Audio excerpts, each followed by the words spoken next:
ಶಿಕ್ಷಣದ ಬೇರುಗಳು ಕಹಿ ಇರಬಹುದು, ಆದರೆ ಅದರ ಫಲ ಸಿಹಿಯಾಗಿಯೇ ಇರುತ್ತವೆ. ಅಂತಹ ಸಿಹಿ ಬೇರು ಶ್ರೀ ಪ್ರಕಾಶ್ ಗೌಡ್ ಜಿ ಪಾಟೀಲ್. ಪ್ರಕಾಶ್ ಗೌಡ್ ಜಿ ಪಾಟೀಲ್ ಇವರು 1/6/1966 ಜನಿಸಿದ್ದು ಧಾರವಾಡದ ಜಲದರ್ಶಿನಿ ನಗರದ ನಿವಾಸಿಗಳಾಗಿದ್ದಾರೆ. ಆರಂಭದ ಶಿಕ್ಷಣ ಅತ್ಯುತ್ತಮವಾಗಿತ್ತು. SSLC ವರೆಗೆ ಉತ್ತಮ ಶ್ರೇಣಿಯಲ್ಲಿ ತೇರ್ಗಡೆಯಾದ ಇವರು ಮುಂದೆ ಕರ್ನಾಟಕ ವಿಶ್ವವಿದ್ಯಾಲಯ ಧಾರವಾಡದಿಂದ 1987 BSc ಪದವಿಯನ್ನ ಪ್ರಥಮ ಶ್ರೇಣಿಯಲ್ಲಿ ಉತ್ತೀರ್ಣರಾಗಿದ್ದಾರೆ.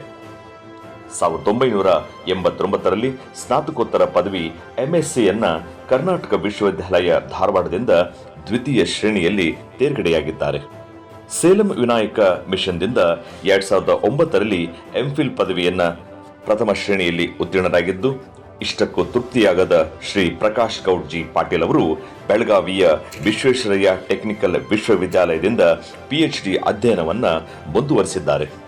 1998 2007 ಹುಬ್ಬಳ್ಳಿಯ SK ಕಲಾ ಹಾಗೂ HSK ವಿಜ್ಞಾನ ಮಹಾವಿದ್ಯಾಲಯದಲ್ಲಿ ಸಹಾಯಕ ಉಪನ್ಯಾಸಕರಾಗಿ ಸೇವೆಯನ್ನ ಸಲ್ಲಿಸಿದ್ದಾರೆ.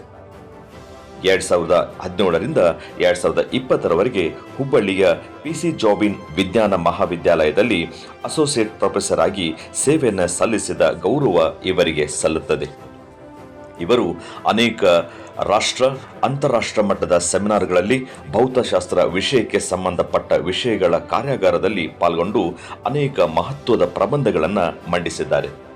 ಹೀಗೆ ಭೌತಶಾಸ್ತ್ರವನ್ನೇ ಮುಖ್ಯ ವಿಷಯನಾಗಿ ಆಯ್ಕೆ ಮಾಡಿಕೊಂಡ ಶ್ರೀ ಪ್ರಕಾಶ್ ಗೌಡ್ ಜಿ ಪಾಟೀಲ್ ಅವರು ಸದ್ಯ ನಮ್ಮ ಗದುಗಿನ JT ಕಾಲೇಜ್ ಮಹಾವಿದ್ಯಾಲಯದ ಪ್ರಾಚಾರ್ಯರಾಗಿ ಕಾರ್ಯವನ್ನ ನಿರ್ವಹಿಸುತ್ತಿದ್ದಾರೆ.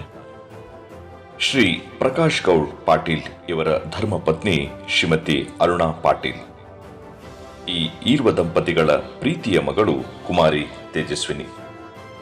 ತೇಜಸ್ವಿನಿ B.Pharm ಪೂರ್ಣಗೊಳಿಸಿದ್ದು ಸದ್ಯ UPSC ಪೂರ್ವ ಪರೀಕ್ಷೆಗೆ ಸಿದ್ಧತೆಯನ್ನ ಮಾಡಿಕೊಳ್ಳುತ್ತಿದ್ದಾರೆ. Namaste. The greatest lesson I learned from my dad is honesty. He not only said me, he lived it. I'll never forget those weekend trips from Gadag to Dharwad. Though it was very tiring and very exhausting, he never complained, and his dedication and his courage really inspired me a lot, and to family, and that dedication invoked to our family. Thanks for everything, Papa. Shridhara ಶೈಕ್ಷಣಿಕ ಸಾಧನೆಯನ್ನ ಗುರುತಿಸಿ ಶಿಕ್ಷಣ ಕ್ಷೇತ್ರದಲ್ಲಿ ತನ್ನದೇ ಆದ ವಿಶೇಷ ಛಾಪನ್ನ ಮೂಡಿಸಿರುವ ಸಂಸ್ಥೆ ಭಾರತೀಯ ಶಿಕ್ಷಣ ಸಂಸ್ಥೆ. ಚಿಕ್ಕಟ್ಟಿ ಸಮೂಹ ಶಿಕ್ಷಣ ಸಂಸ್ಥೆಯ ವತಿಯಿಂದ ಹಮ್ಮಿಕೊಂಡ 2025-26ನೇ ಸಾಲಿನ ಸಾಧಕರ ಸನ್ಮಾನ ಕಾರ್ಯಕ್ರಮದಲ್ಲಿ ಗೌರವಿಸಲು ಹೆಮ್ಮೆ ಎನಿಸುತ್ತದೆ. ಬರಲಿ ಬಂಧುಗಳೇ, ಈ ಶಿಕ್ಷಕರಿಗೆ ಜೋರಾದ ಚಪ್ಪಾಳೆ ತಟ್ಟುವ ಮುಖಾಂತರ ನಾವೆಲ್ಲರೂ ಅಭಿನಂದನೆಗಳನ್ನ ಸಲ್ಲಿಸೋಣ. ಸಾಧನೆ ತೋರಿದ ನಿಮಗೆಲ್ಲ ಸಾವಿರ ಸಾವಿರ ಚಪ್ಪಾಳೆ, ನಾಡಿನ ಕೀರ್ತಿಯ ಬೆಳಗಿಸಿದ ನಿಮಗಿದು ಹೆಮ್ಮೆ.